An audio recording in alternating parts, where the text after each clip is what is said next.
ndio imeanguka. Nataka tuende tuisimamishe sasa. Kaka. Sasa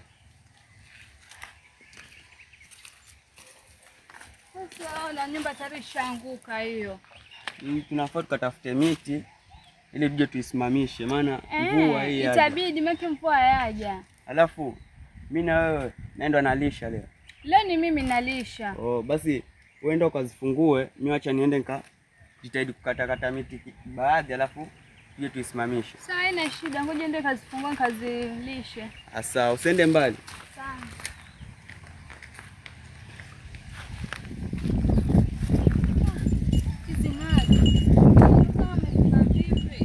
Wewe kaka. Mjabu nisaidie kufungua hizi mbuzi. Na sasa shinda kufungua. Sasa umefunga vipi hizi mbuzi? Mimi siwezi kufungua. Sasa kufungua. Hebu vuta. Haya. Mwingine ni upi? Wengine watoto hawajafungwa. Tuwafunge basi tuharakishe hapa, maana hii mvua haitanyesha. Na huyu anasumbua huyu. Na desturi yetu miti yao ikatwe. Hapana, usiogope. Sisi ndio wenye kaya. Miti ya kule inapatikana vizuri. Tatuingie ndani sana. Tunazunguka tu huku nje, miti inapatikana vizuri. Hata kuna msahau desturi yetu. Tuliambiwa miti ya kaya ikatwe. Ndio mimi sielewi inaje naambiwa hivyo kaya ndio kasema acha nikuite. Lakini kutokana na hizi mvua zinazonyesha, takana nyumba ijengwe na miti ambayo ni strong, miti ambayo ina uhimili wa kuweza kuhimili upepo na mvua ambazo zinanyesha. Kwa hiyo twendeni tukakate miti kule sasa hivi. Mimi nikiniambia sasa hivi hata hii bakora naweza nikaiweka kando. Nafunga skafu yangu hapa, tunaenda tunakata miti. Vipi, mko tayari? Wewe kaka nenda. Tayari? Mimi niacha hapa, nendeni mkakate miti. Mimi siendi. Mbuzi mwafunga?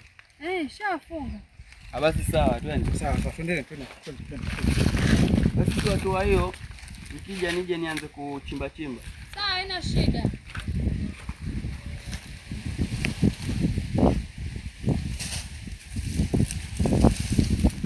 Hivi ndio hali ilivyo nyumbani kwetu. Na tuatoa miti naeka hapa, kakangu akikuja na miti mingine tunachimba, tunasimamisha nyumba yetu.